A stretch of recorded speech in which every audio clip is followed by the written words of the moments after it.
guys, welcome to day number 18 of Vlogmas. I am Janae and I am here today to give you guys 5 helpful tips that will help you in your relationship. This is for new couples, this is for old couples that need a refresher, this is for couples that have been married, newlyweds, but this is for couples that have also been married before and, well, not before. This is for couples who have been married for a while as well. Sometimes you need a refresher on things, and we actually did this on our Instagram live not too long ago, and it got a lot of great feedback when we were on the live. So I'm gonna give you guys 5 tips today, and then for tomorrow I'm gonna give you the 5 other tips, but I will only give you the 5 other tips if I get some comments down below, if I get some thumbs up, and of course, I just want to be able to engage with you guys. I want to know if these tips are helpful for you, and let's get into it. So tip number 1, establish boundaries in regards to what's tolerable and intolerable in your relationship. So that's a big tip. A lot of times when you get into a relationship, you're just so excited to be with that person and so excited to get into the relationship that you start sacrificing things that you shouldn't sacrifice in the beginning anyway. So make sure you're establishing boundaries. If something is not okay with you from the beginning, make sure your person knows that. Make sure they know where your boundaries lie from the beginning. Don't wait until you get halfway through your relationship or in the middle of your relationship and say, oh my God, like these are the things I don't want, these are the things I don't like, just all so you can just say that you're in a relationship and be happy. So establish your boundaries in regards to what's tolerable and intolerable in your relationship from the beginning. That was number 1. Number 2, keep people out of your business. Let me read that verbatim. It says, keep people out of your business and don't compare each other or your relationship to anyone else's. Find what works for you and for you only. Major key, okay? So early on to my relationship, I think I probably told my family a lot of things that was going on without me trying to figure out how to work things out with my spouse for myself. And you know your family and your friends are always going to be ride or die for you. They're always going to be on your side, whether you're right or wrong most of the time. And they're always going to look at your person like, you know, like you effed up. So I'm going to always see that in you. So it's important to just keep people out of your business unless you're going through like some type of abuse or something like that. That's a whole nother topic. But if it's just things that y'all can work it out between yourselves. Because sometimes if you're in a relationship and you tell your single friends what's going on in your relationship, I'm not saying all single friends are like this, but sometimes your single friends will be like, girl, leave him, leave her. You can do better. And the grass is not always green on the other side. So definitely keep people out of your business. Don't compare your relationship with anybody else. I think that was a 2-in-1 on this one. Because, for example, for a while, like I wasn't washing my husband's clothes.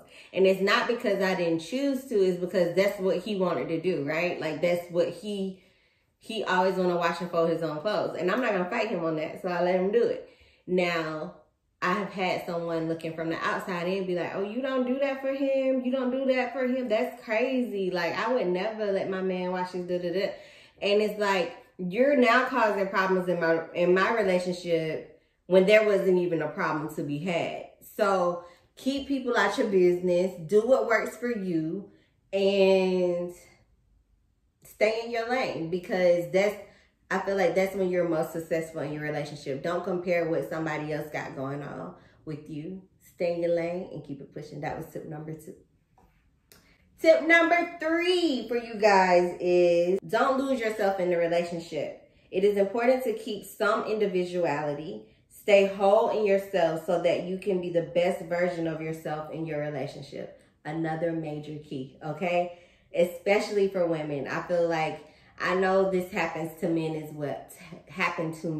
well, but for women, we get so wrapped up in my husband, my kids, my husband, my kids, the house, and that we forget about ourselves. We forget about what our passions are. We forget about the things that make us happy and the things that keep us going as an individual. It's so important to have something for yourself. And because I think we spoke on this on on our last podcast episode, but you can't rely on your spouse to be your foundation for your happiness. You have to be able to make yourself happy. You have to focus on yourself individually and be a whole person, and then be with your spouse or your partner or whatever. Because what I've noticed is, for me, when I'm not whole, and I'm like, people always say, you're one. Like, you take this half a person, you take this half a person, and you smack them together, and now you're one. Yeah, no. Like, you need to take a whole person and another whole person and then put them together. Because me, I need to be whole within myself. I need to be whole within my mind, my body, my thoughts. I need to be together for me. And that way I can show up better in my relationship, because I am whole and he is whole. So where I'm not looking for my happiness within my husband. I already found my happiness within myself. So now I'm just exuding and sharing all of that happiness and all that goodness with him. So, major key. All right, tip number 4. Examine yourself and your weaknesses, and don't be afraid to admit when you're wrong. Okay, so this is another thing. Like, I'm telling you, I'm dropping these tips for y'all. A lot of people have this issue where they feel like they just don't want to say that they're wrong. They always want to be right. They always want to have the last word, the last say. Don't do that.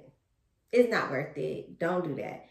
So I used to be like, feeling like, okay, like, I do this right, I do that right, I do this right, I do that right. And how can I grow as a person if I feel like I'm always good at everything? If I never challenge myself as a wife? Like, what else can I do to improve myself as a spouse, as a mom, as like person in general? This tip doesn't even have to be a relationship tip. This is something that is good for any aspect of life. Examine where your examine where your weaknesses are, and then try to build yourself to get stronger. And in a relationship, I go off the old sports sayings. You're only as good as your weakest player, right? So all of us needs to be strong in this house. You know what I mean? So examine where your weak points are. Examine where there are areas of improvement, and make those changes. I'm not saying this stuff happens overnight, but it can definitely help improve your relationship. And that's tip number 4. So the last tip that I'm going to give y'all for tonight, today, this morning, or whenever you're watching this is tip number 5. And this tip is, drum roll please. This tip is, don't practice divorce or separation, and don't bail on the first sight of trouble.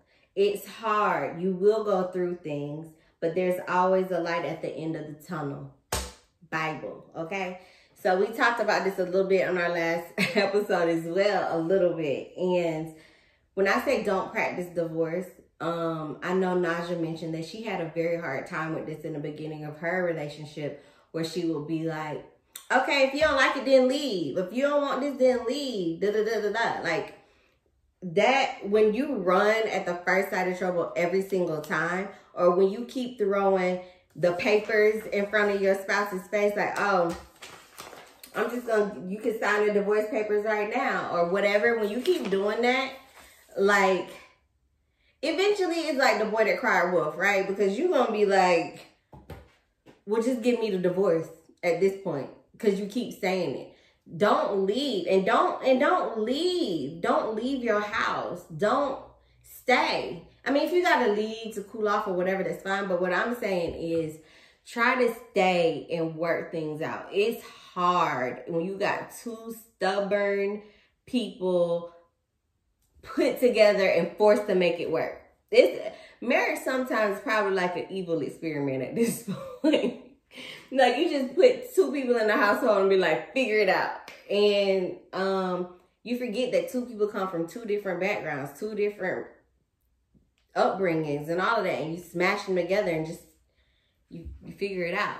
So it can get hard, but don't practice divorce. Don't keep saying, oh, let's separate. Or do you want a divorce? I'm going to get a divorce. Or are you getting on my nerves, so I'm just going to leave. Like, don't say all of that, because, again, I've said this in one of my other vlogs, like, your words are powerful. And if that's not what you want for your life, then stop speaking that for your life, because you're going to do nothing but keep bringing turmoil into your marriage or to your relationship, and that's not what you want.